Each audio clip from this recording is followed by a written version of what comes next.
Srimate Bhakti Vedanta Swami Niti Namine Namo Vishnupadaya Shangasaya Bhutale Srimate Bhakti Vedanta Swami Niti Namine Namaste Saraswati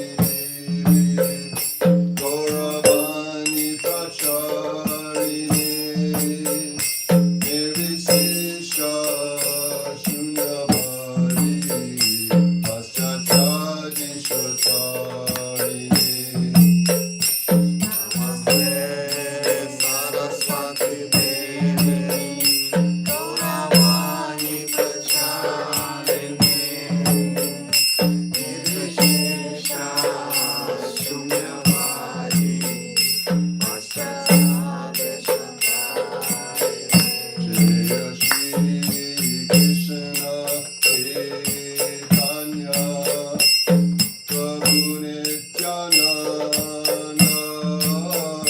Shri Advaita Gadadhara Sivasadi Gaurabhakta Vrinda Shri Krishna Chaitanya Prabhu Nityananda Shri Advaita Gadadhara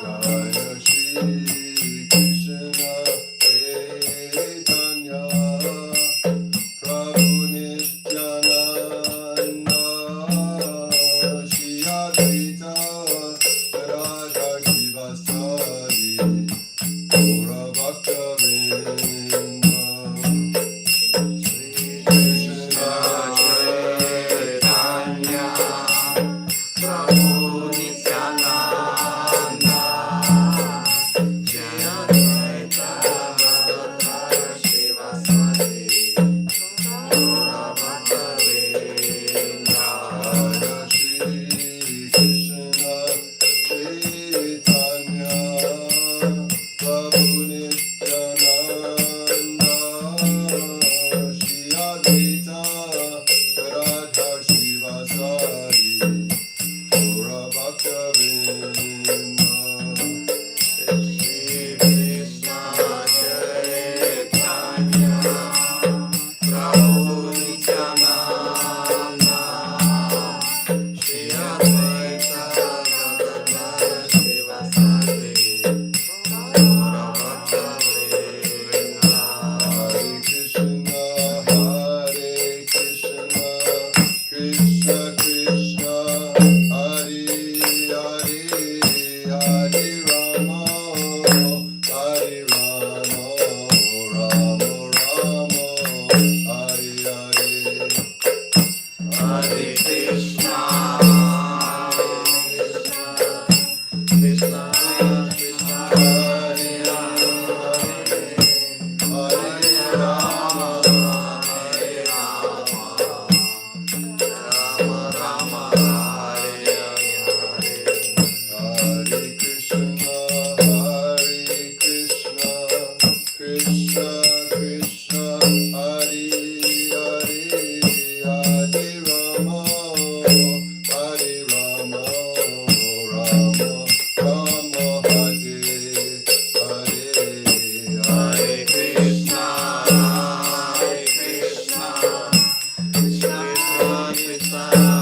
Hare Hare Hare Rama Hare Rama Rama Rama Hare Hare Hare Krishna Krishna Krishna Krishna Hare Hare Hare Rama Hare Rama Rama Rama Hare Hare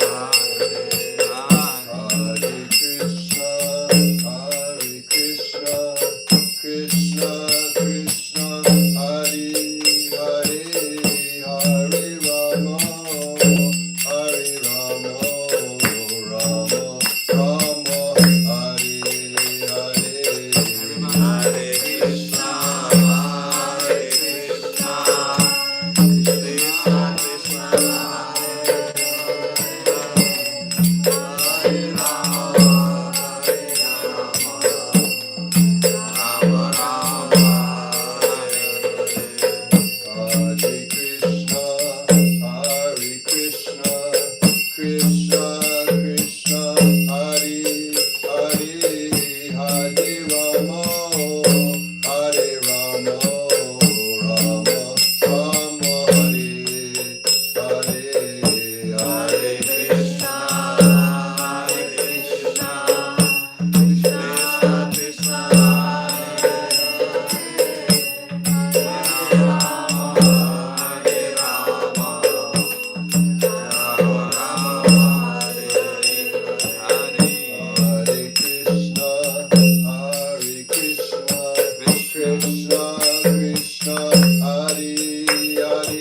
Krishna Hare Krishna Krishna Krishna Hare Hare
Ki Jai. Nitai Gaur Premanande. Hari Hari Bol. Jai Abhi.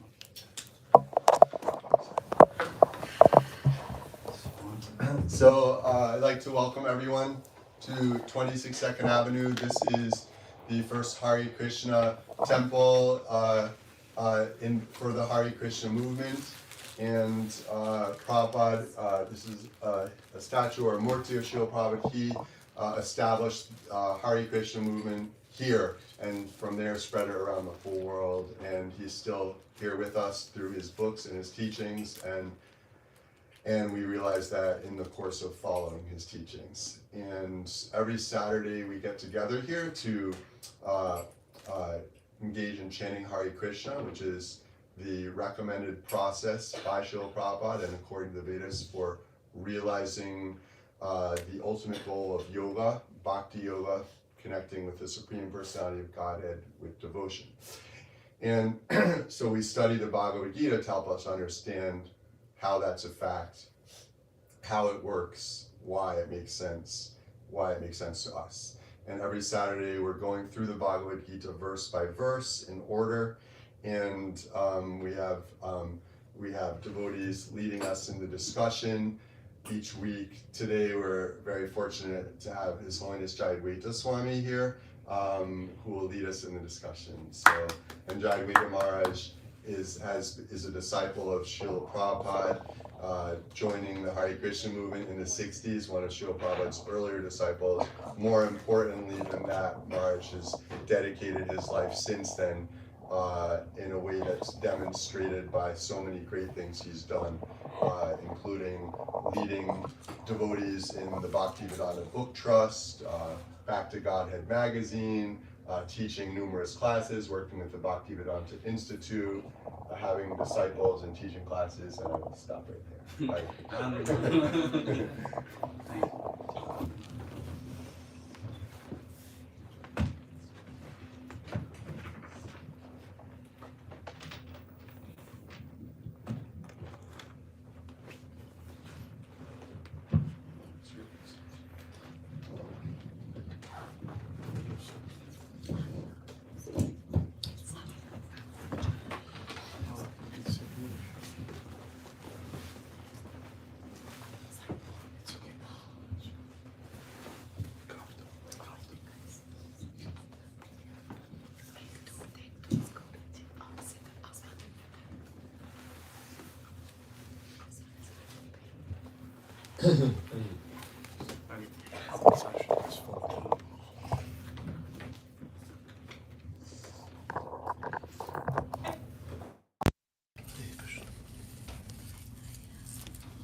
Hare Krishna. Let's see.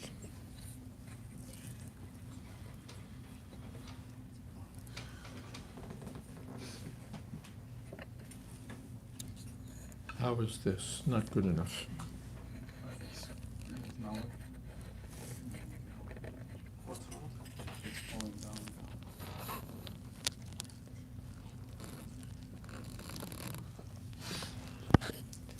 Hare Krishna.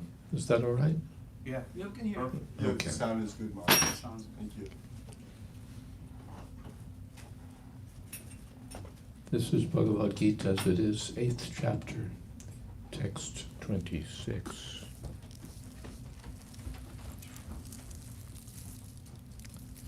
Let's get something together here before we start that.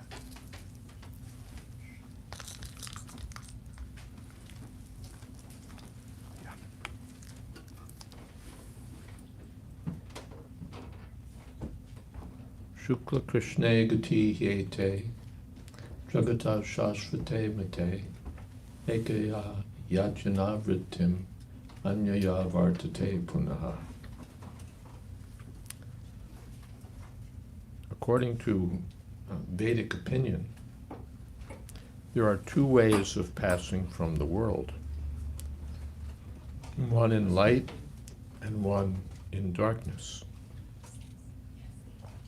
When one passes in light, he does not come back, but when one passes in darkness, he returns. Purport: the same description of departure and return is quoted by Acharya Baldev Vijayabhushan from the Chandogya Upanishad. Those who are fruitive laborers and philosophical speculators from time immemorial are constantly coming and going and coming. Actually, they do not attain ultimate salvation, for they do not surrender to Krishna. Can we get some water?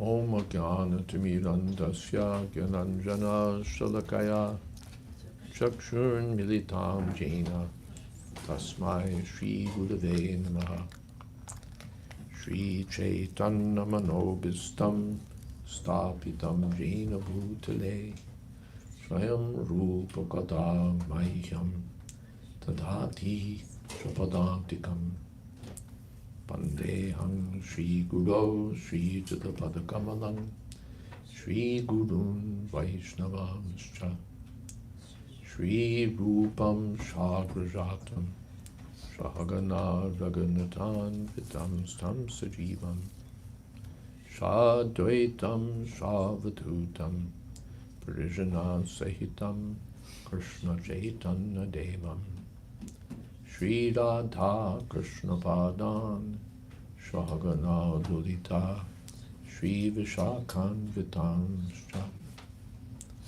He Krishna Karuna Sindho Dina Bandho Jagatpate Gopesha Gopika Kanta Radha Kanta Namostute Tapta Kanchana Gaurangi Radhe Vrindavaneshwari Vrishabhanu Sute Devi Pranamami Hori Priye Vacha Kalpatarupyascha Kripa Sindho Pyevacha Patitanam Pavanebhyo Vaishnavebhyo Namo Namah Shri Krishna Chaitanya Prabhu Nityananda Shri Advaita Gadadhar Shivasadi Gaur Bhakta Vrinda Hare Krishna Krishna Krishna Hare Hare Hare Rama Rama Rama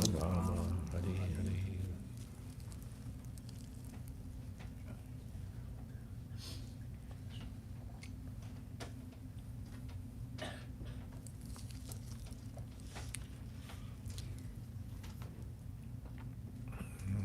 Shukla Krishna Gati Hyete Jagata Shashvate Mate Ekaya Yachanavritim Anyaya Vartate Puna. This summarizes what Lord Krishna has been saying in previous verses. He has described the yoga system by which one drills the respiration, controls the senses, and by meditation, finally, of one's own will, leaves this world to return to the absolute realm. And he's described that there are two ways of leaving, Shukla and Krishna. Shukla means at the time when light is predominant. During the daytime, during the bright fortnight, that is the 2 weeks when the moon is waxing, during the Uttarayana, when the sun is in the northern course, These are all times included within Shukla. And Krishna means the dark time, during the night, or during the waning time of when the moon is waning, or Dakshinayana when the sun is in the southern course. These are called Krishna Kala, the dark period. And Krishna has said that those who are accomplished in yoga leave the body during the times of light. That means that it required great precision. I always think of these space launches. When I was growing up, it was, a big thing. We were going to the moon and all of that. And the Cape Canaveral, as it was called back then, was always televised with its launches and countdowns and all systems go and all of that. And sometimes the launches would be delayed or they'd be called off because all systems weren't go. There'd be some leak somewhere or some circuit wasn't working, and so everything would be called off because it's a precision maneuver. You have to have everything right. The retro rockets, the initial rockets, all of the, apart from the propulsion systems, the steering systems, the life support systems, everything has to be working properly. Otherwise, we saw sometimes the rocket would explode on the launch pad or something wouldn't go right. So it has to be done not haphazardly. You can't say, okay, today's Tuesday, let's launch a rocket. Everything has to be just in place. And there are other such things that require precision timing and precision arrangements. So to leave this body and leave this world and travel beyond this world is in that category of something that requires great precision and enormous yogic capability. Yogis weren't just old guys with beards who meditated and so on, but they would develop by their austerity, by their severe practice, great powers. They would develop great powers. And among those powers was the power to leave this world at their own free will. We can hardly imagine it because we can't do it. But that we can't do it doesn't mean that no one can do it. From the Vedic literature, we learn that the accomplished yogis were able to do such things. But even for them, it wasn't easy and wasn't always successful. Ideally, they would time things in such a way that they would leave during the bright time, during the day, during the waxing of the moon and so on. But sometimes they wouldn't be able to. And when they would leave in the bright time, then they would achieve their mission. And when they would leave at another time, it's described, Tatra Chandra Masam Yanti, let's see. Tatra Chandra Masam Jyotir, Yogi Prapya Nivartate. When the yogi would leave during the bright time, he would attain the spiritual world.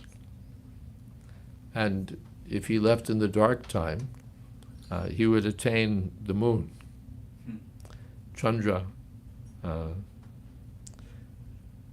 Chandramasam means the moon. The America, I don't know what we're doing now, but back in the day they invested so much in going to the moon. And that also was,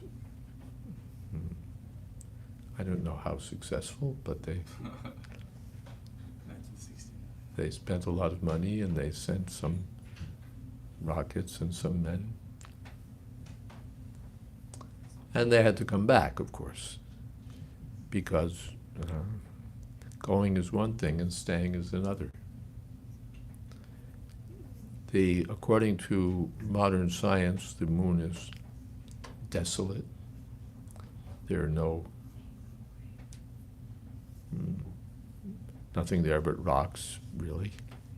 There are no forests or rivers or trees or living beings. But according to the Vedic literature, the moon also is richly inhabited, but the living beings there may not have gross bodies like ours, and therefore not be perceivable to gross senses like ours. Matter has gradations.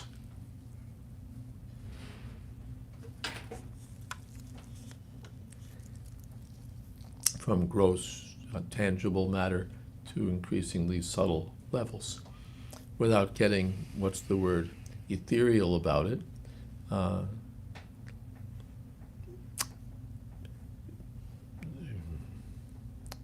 Air, for example, is more subtle than earth. You can't see it. We know that the air is there. When the wind blows, we feel it. And we see the leaves rustling. Or we see the leaves, not rustling exactly, but moving. But we can't see it. We can't taste the wind, the air, because it's more subtle than earth. Earth you can see, you can touch, you can build things from it. We have the expression castles in the air. The air is subtle. You can't build castles there. So, and more subtle than the air, by some grades, is the mind. The mind is also, according to Bhagavad Gita, one of the material elements, but far more subtle. Far more subtle. Mind is so subtle that it can go from here to California and back again in the time it takes me to complete the sentence.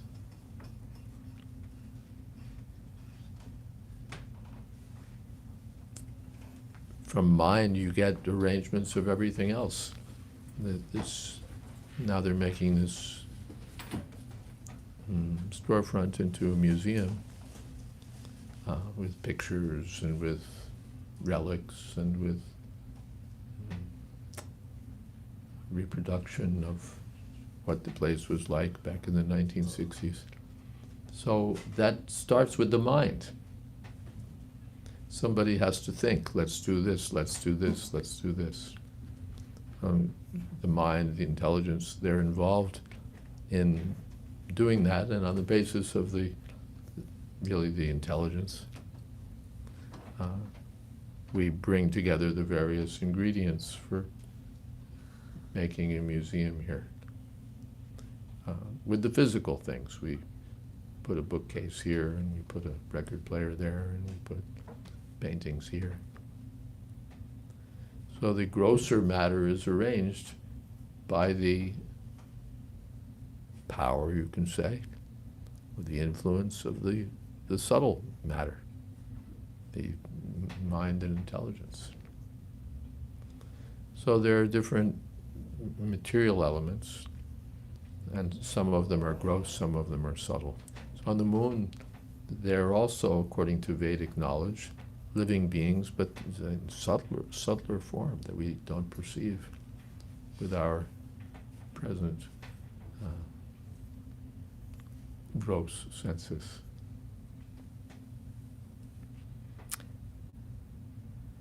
But the yogis, the unsuccessful yogis, go there. If we can go there with our rockets, we can consider it a great success.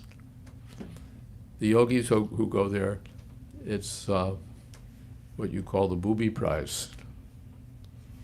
Those who don't succeed in escaping this material world, those who don't succeed in going beyond this material world, go to the moon.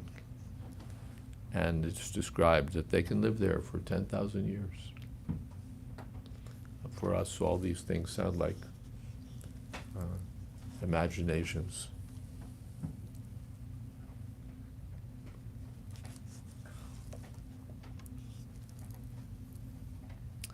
But this is reported to us by the Vedic experts, the Vedic sages.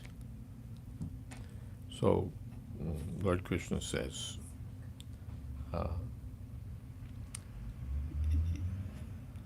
yes, one who leaves during the day or during the light, Shukla Krishna Gati Hyete, Jagata Shashvate Mate. One can go in either of these two times. Ekaya Yatyanavritim.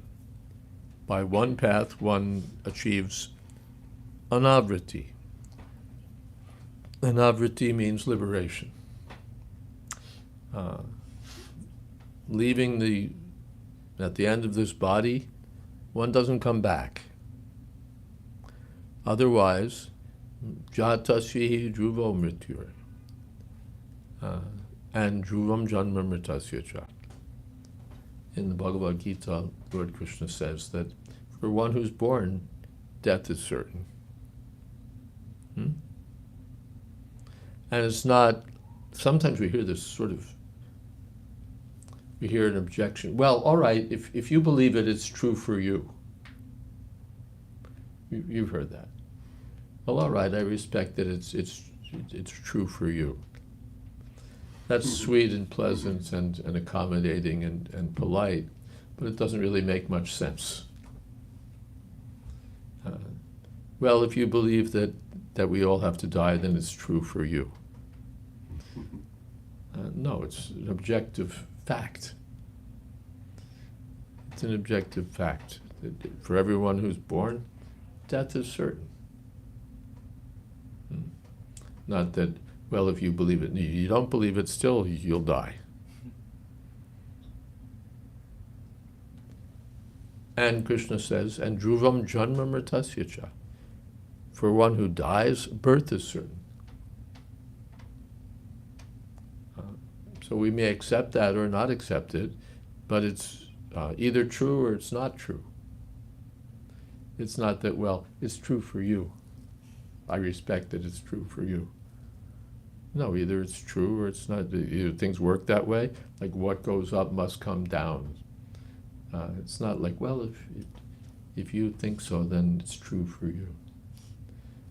The apple will fall on your head regardless.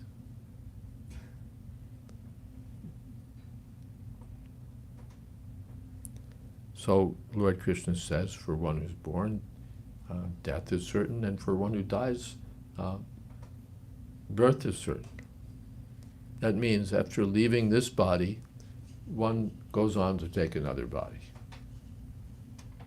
One goes on to take another body. The body is compared to a shirt and a coat.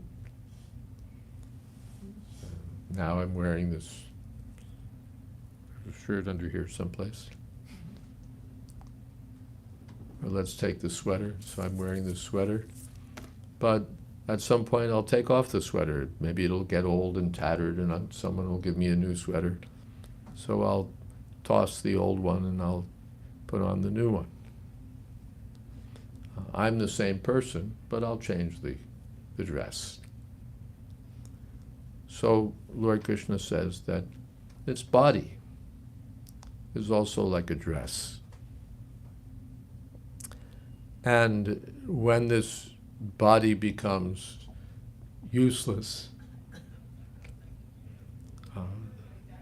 then one has to give it up.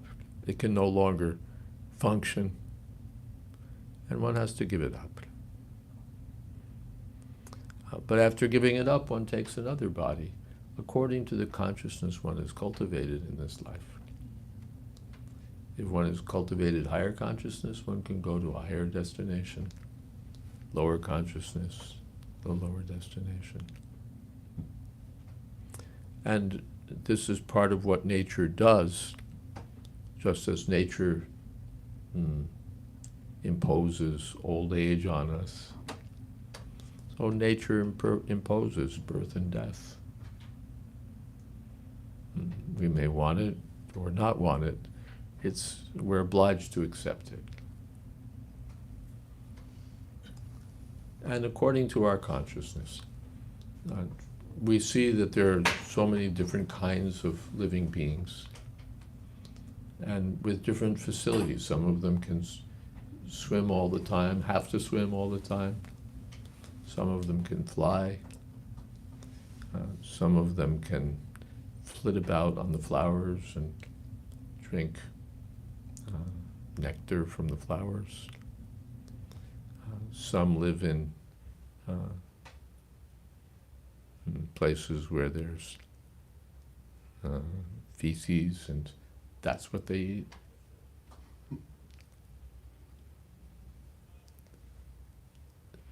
So we look at it and say, okay, that's how nature has arranged things. But we examine the different kinds of bodies and how this form relates to that form, and how they could have evolved and so on. But the Vedic sages looked at the person within the body and how that person was moving from one body to the next. They weren't just looking at the can, they were looking at what's in the can. So the sages said, according to our consciousness, we get the next body. Just sometimes we see people, we say, that person's a pig. Because he's dirty and he eats in a sort of, what shall we say, disgusting manner. And we say that person's dresses all dirty clothes. Yeah, that guy's a pig. Why is he a pig? Because he has the consciousness of a pig. He could bathe regularly and wear clean clothes and eat a little with some restraint. Could eat healthy food, clean food. He doesn't have to eat nasty things, old, stale, rotten things. But because of his consciousness, he likes it. If it stinks, it's attractive. Not bathing for a week is a luxury.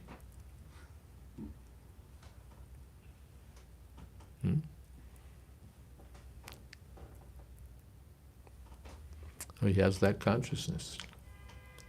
And someone else has a different consciousness. He eats regularly at, what should we say, steady time. He eats healthy food, clean food, nourishing food. Because his consciousness is different. So this body also, there are different kinds of bodies. And you can see some of them are low and nasty and involve living in filth and eating all sorts of rubbish. Literally, the crows, that's what they feast on. In India, when there's a feast, Traditionally, people would eat on plates made of leaves, biodegradable. And after the feast, you take your leaf and you throw it. There's a pit where the leaves are thrown. And then the crows come and they pick at it. Whatever's left on the plates themselves. Crows pick at it. That's what they are. They like to eat what's left over. Crows. So, and the swan is a different kind of bird. And the crows are always in the rubbish areas. And the swans are on pure lakes. A different kind of bird. So, according to the Bhagavad Gita, one takes these bodies on account of one's consciousness in the previous life. One may take a higher birth or a lower birth. So the yogis can be born on the moon. They can transport themselves to the moon and live there for 10,000 years. And it's described that they have refined opportunities for enjoyment there. Yeah, come on in.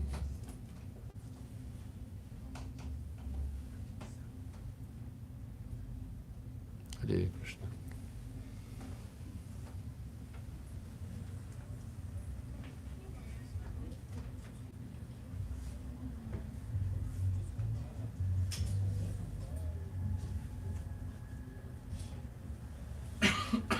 Hare Krishna.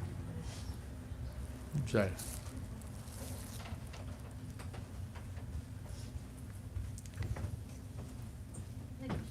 Hare Krishna.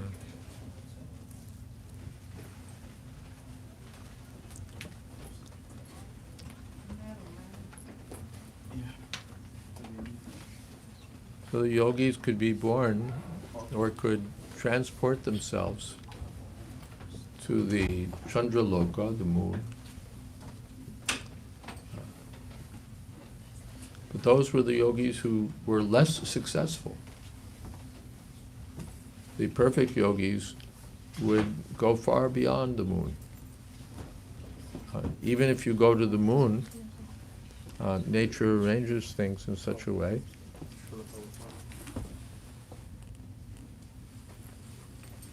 Hare Krishna. Nature arranges things in such a way that even if one goes to the moon and stays for 10,000 years, punaravrtim, one has to come back down to earth and go through all this again. But ekeya yatyanavritim, but those who succeeded would pass to the beyond the moon, beyond all the planets of this material world, to another realm,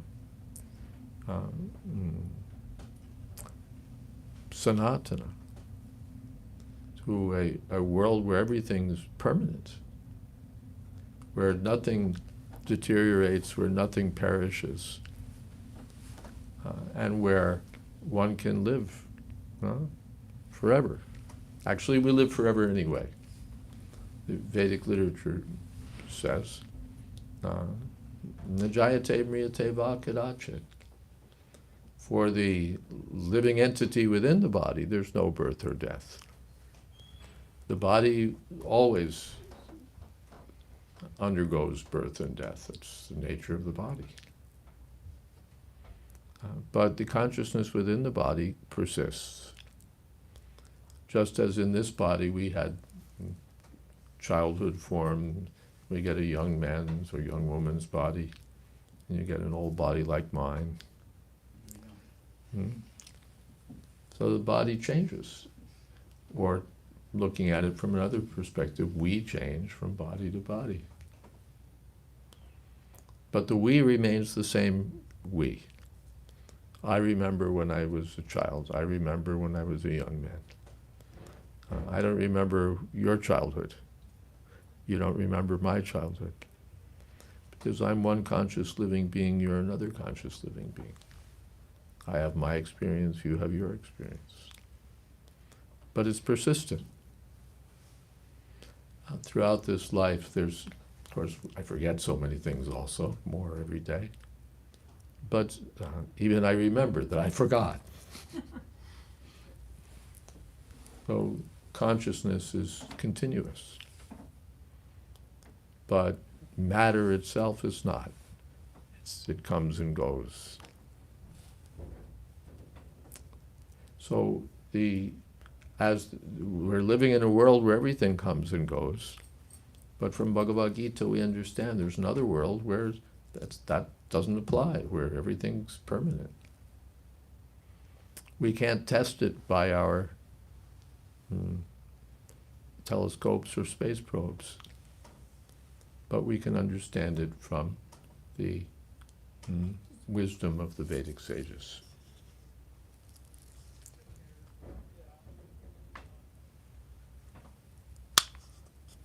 Or not. I came from South Africa a couple of months ago, and if you ask me, I can tell you this is what it was like. I was in Soweto, I was in Cape Town, I was here, I was there, it was like this, it was like that. And if you like, you can take that on board. Or if you don't like, you could say, I don't believe you. As far as I'm concerned, there's no such place as South Africa. Why do I have to take your word for it? All right, that's up to you. If you accept it, you'll get whatever information I can offer. And if you don't accept it, fine. So from the Vedic wisdom, we understand that beyond this world, there's a world that we can't experience by our gross senses, and that we can't even understand by our intellectual powers, by speculating and saying it could be like this, it could be like that, it might be like this, it might be like that, because of this it should be like that. We won't understand it. It's more subtle than the mind and the intellect. But we learn of it from the Bhagavad Gita. The yogis could go there by their power, but the bhakti yogis go there by Krishna's power. They surrender to Krishna, and Krishna makes all the arrangements. I used to struggle with my travel arrangements. These days, I call up someone, and I'm going to Australia, so I call up someone and say, I'm ready to go, can you make the arrangements? I don't want to book the flights and deal with the online this and that, or the schedules for where I'm going and where I'm going next. Can you do it? Yeah, I'll do it. I said, okay, good. So I surrender. I don't have to do that on my own power. You're capable, you do it and tell me about it. So one of his best advice, surrender to Krishna. He'll make all the arrangements. That comes in the next verse. Krishna says, the devotees don't worry about, am I going to leave in the dark time? Am I going to leave in the light time? Will I come back by going at this time, or will I transcend by going at that time? No. When they surrender to Krishna, then Krishna says, don't worry about it. I'll see to all of that.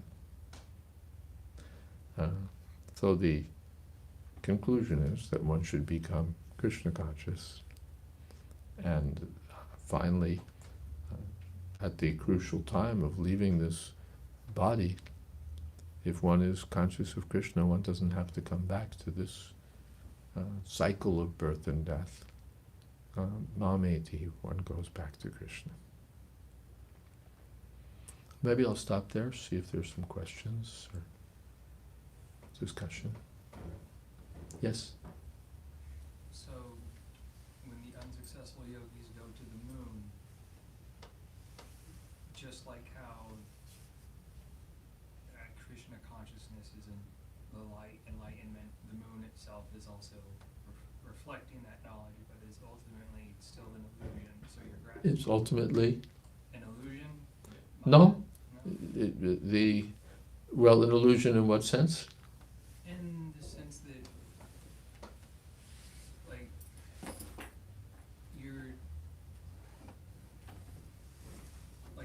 it's a higher realm of consciousness, but it's still ultimately within the cycle of reincarnation. Yes, Okay. yes, the moon is like that. Yeah. It's there, it's not illusory in the sense of, you're seeing it, but it's not really there. It's there, but it's only temporarily there, like everything else in this material world. So yes, the moon is one of the material planets. So even if one goes, therefore, can't stay. Can't stay. Whatever one might gain there doesn't last. And therefore it's the place the yogis reach when they're unsuccessful. Yes? Something else? Yes? Actually, two questions. One is like when people have a near-death experience, Yes. they see the lights coming in, coming down, and somehow they come back to this life.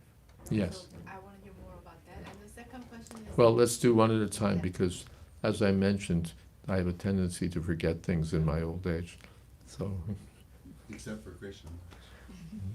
that tendency I've had also for a long time. So near-death experiences, one sees a realm of light, but one gets a signal to come back. These reports are there.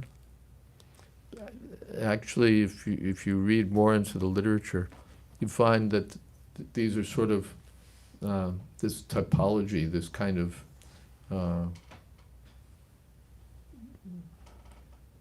usual story where one goes and one leaves the body, one sees a being of light or a realm of light, one feels indescribable happiness, but then one gets a sort of signal and one comes back into the body. These are sort of selected out, it turns out. It's not that everyone's experience is like that. Of course, there are those who have no experience at all of such strange things. But sometimes the experiences are horrific. Sometimes there is no being of light. Sometimes there's an experience of vast and meaningless nothingness. Sometimes the book was written by a creditable author professor who collected, had a negative experience, and after, well, it's a long story, but she found that there were many other people who shared her negative experience. So it's not always peaches and cream, as they say. But in any case, it does serve as a kind of indication that there's more to us than just this body. That there's some element that may leave the body, and well, according to some reports of near-death experiences, one has unexpected capabilities. There's a famous case where a woman, she was a little bit famous for something, she was in show business or whatever, had to undergo some operation that needed to be done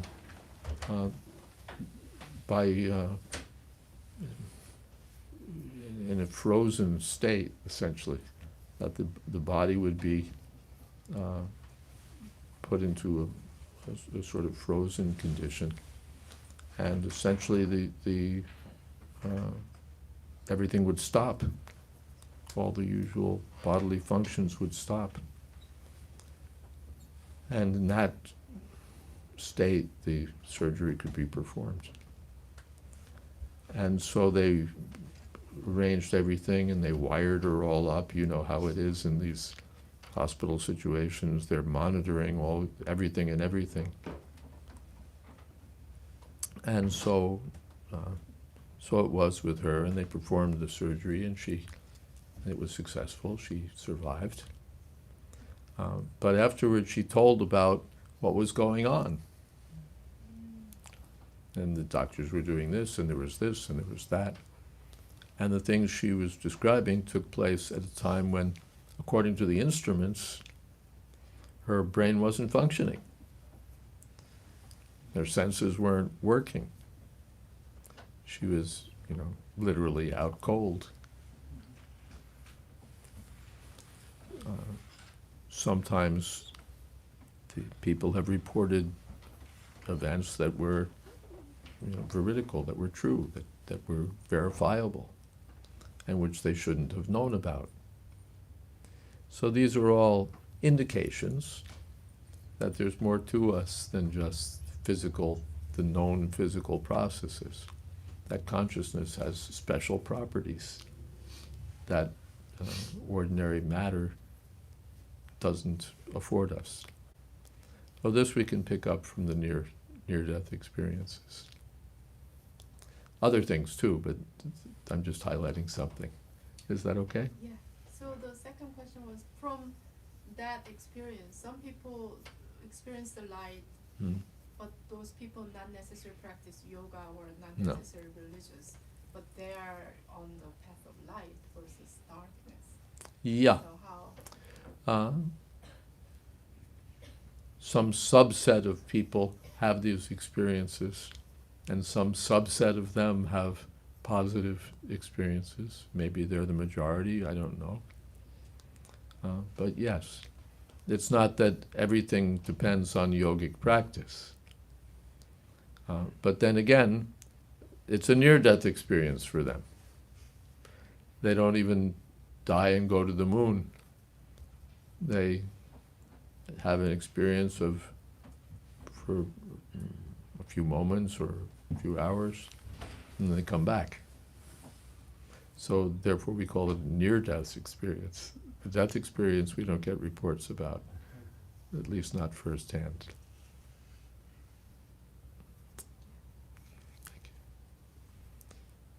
Yes.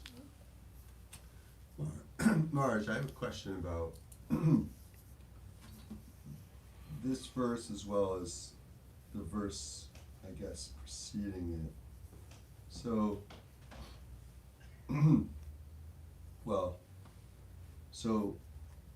like,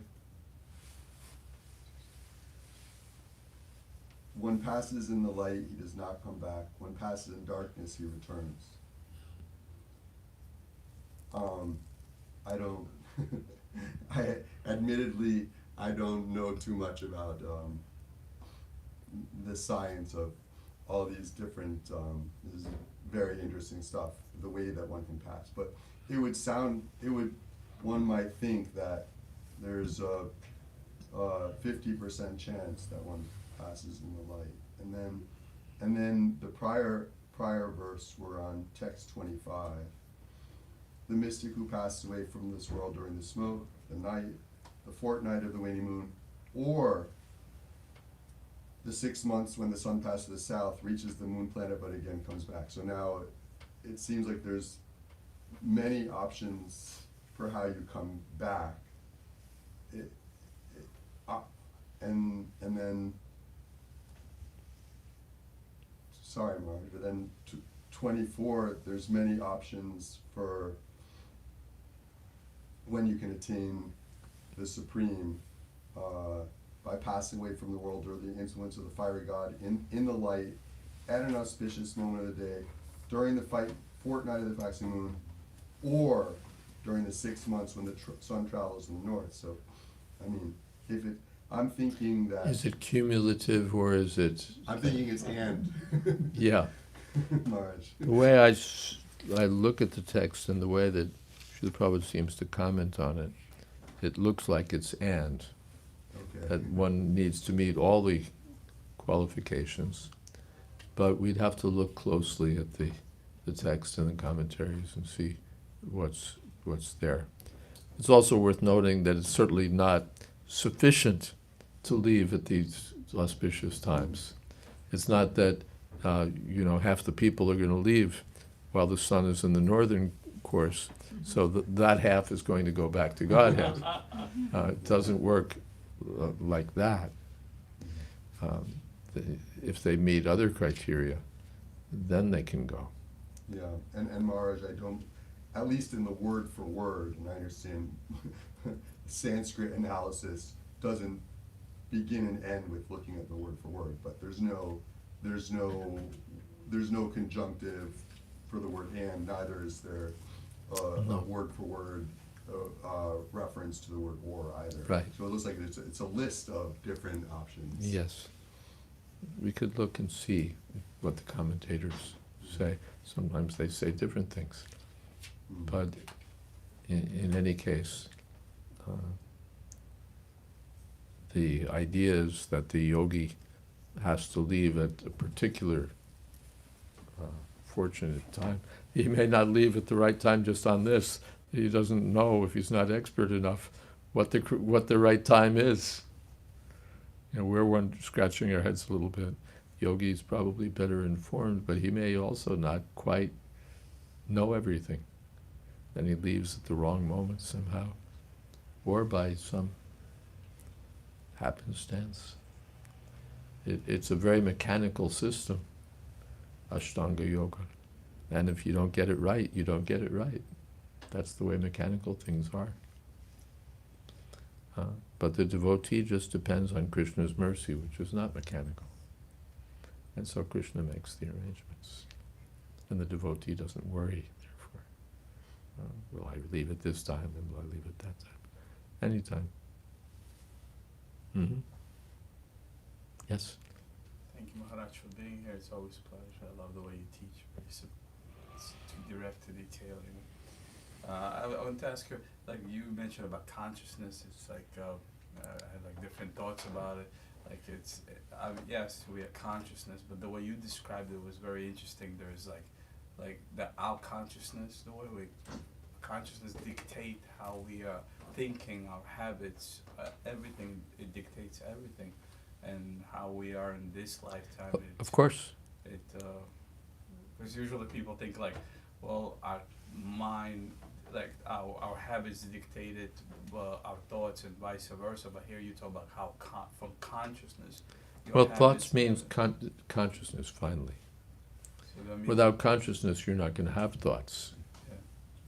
So that means we could change our consciousness, and change our habits, and change our whole life based on how we elevate ourselves. Yeah, of course. Just like our Hare Krishna devotees, they come to this Krishna consciousness movement, and they change their life. They don't take intoxicants. They don't take meat, fish, or eggs. They don't gamble. They don't have illicit sex. These things are all pretty standard in New York City in these days. But the devotee who may have been doing these things, some or all of them, we don't know if there's an and or an or, but he may have been doing these things. But when he changes his consciousness to Krishna consciousness, then he decides, I don't want to do those things. So by changing our habits, like doing sadhana and stuff like this, our consciousness changing, then our habits and behaviors changing, and vice versa. Just like a person goes to one of those nasty movies, his consciousness changes. Yeah. So it's up to you. Do you want to do that? It's your choice. You do that, then you'll have this kind of consciousness. Higher taste. And you do watch something else, you'll have a different kind of consciousness. And then one more question. Could you share what kind of projects you're working on? Is there any book you're writing right now, maybe? I'm working on 2 books. One is actually Vasudev's book. It's a translation and commentary of the Katha Upanishad. Just as we have Isha Upanishad, so there's Katha Upanishad. That's his book. I'm just helping as an editor. Then there's another book. It's basically finished, but now it's in production. That's the Banaprastha Adventure. That's a book about retired life. After student life comes family life, after family life, retired life. So what do we do with our retirement? Do we, spend our time on the golf course? Do we spend our time watching television? Or is there some higher purpose to be fulfilled in retired life? So that book should be released early this year, coming year. Thank you. And then next book just starting is called What Are the Four Rules? Which examines that question. We talked about these rules that devotees follow: no illicit sex, no gambling, no meat eating, no intoxicants. Oh, what are the details? So nice that you write books. Hmm? So nice that you continue writing, just like Yeah, Satsvaru Prabhupada Maharaj. said this is the duty of a sannyasi to contribute some literature. Some books. Something else? Anybody else? Shall we stop here? Yes. Sure, Maharaj. Thank Hmm? you so much. Yes, Maharaj, thank you so much. Thank you. Hare Krishna. Hare Krishna. Hare Krishna. So we'll do another kirtan, Maharaj, and I assume you're, as you said before, you prefer to change your voice, or am I Yeah, my wrong? voice is shot. I can't do it. Krishna, can you go to the voice?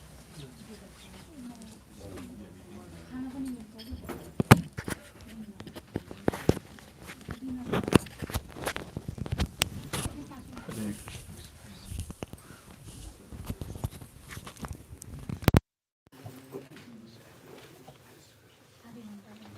Okay, everyone. So we'll do kirtan now, and we're gonna do kirtan and then have prasadam, vegetarian feast. The kirtan will be 15 to 20 minutes, and Krishna Kripa Prabhu will lead the kirtan. So if you're able to stay, please do. If you don't have time, it's okay. And we'll have prasadam after that. So thank you so much. Hare Krishna.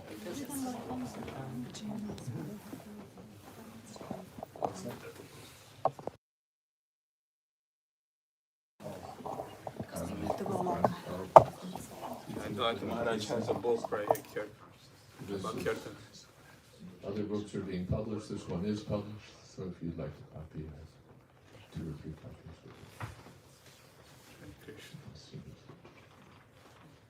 And I'll say more about Maharaj's books that will be available for you after the kirtan. When we're serving prasadam, we can do that at the same time. So I'll say more than. Okay, Maharaj. Thank you so much.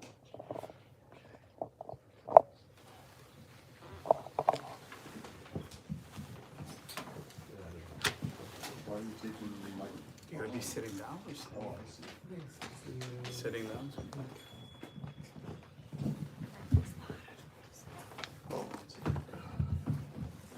Maharaj, do you need this? Oh, you okay? Or the clock?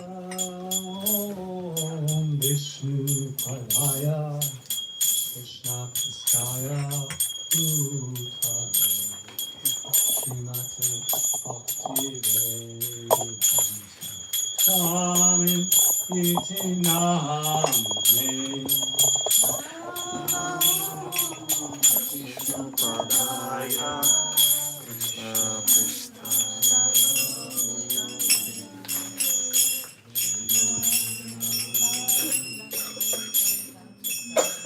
Swami Nitya Namine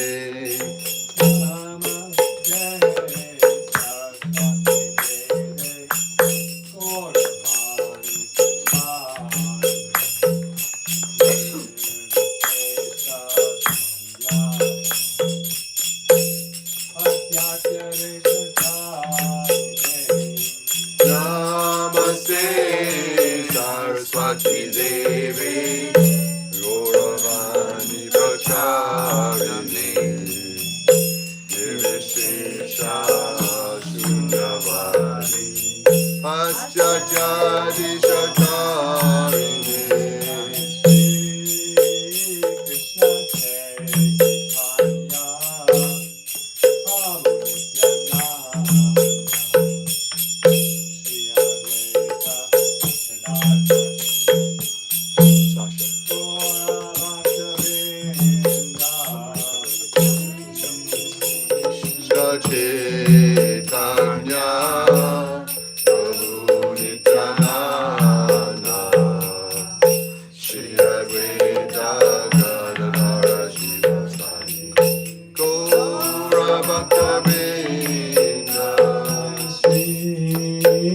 Krishna Chaitanya Prabhu Nityananda Shri Advaita Gadadhar Shri Gaura Bhakta-vrinda Jaya Shri Krishna Chaitanya Prabhu Nityananda Shri Advaita Gadadhar Sivasari Gaura Bhakta Vrinda Shri Krishna Chaitanya Prabhu Nityananda Shri Advaita Gadadhar Sivasari Gaura Bhakta-vrinda Jaya Shri Krishna Chaitanya Nityananda Shri Advaita Bhakta Vrinda Hare Krishna, Krishna Krishna, Hare Hare, Hare Rama, Hare Rama, Rama Rama, Hare Hare. Hare Krishna, Krishna Krishna, Hare Hare, Hare Rama, Rama Rama, Hare Hare. Hare Krishna, Krishna Krishna, Hare Hare, Hare Rama, Rama Rama, Hare Hare. Hare Krishna, Krishna Krishna, Hare Hare, Hare Rama,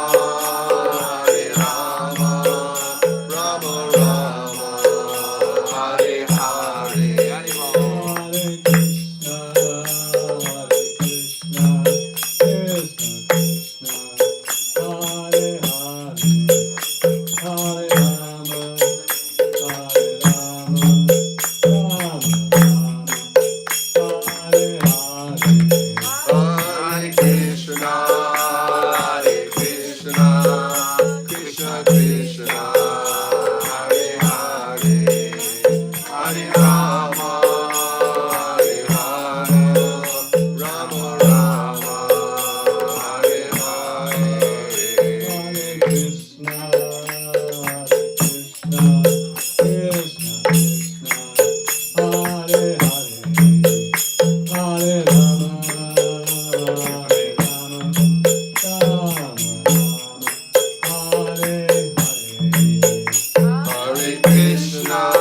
Hare Krishna, Krishna Krishna, Hare Hare, Hare Rama, Rama Rama, Hare Hare. Hare Krishna, Krishna Krishna, Hare Hare, Hare Rama, Rama Hare Hare. Hare Krishna, Krishna Krishna, Hare Hare, Hare Rama, Rama Rama, Hare Hare. Hare Krishna, Krishna Krishna, Hare Hare, Hare Rama, Rama Hare Hare. Hare Krishna, Krishna Krishna, Hare Hare, Hare Rama, Rama Rama, Hare Hare. Hare Krishna,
Srila Prabhupada ki. Jai.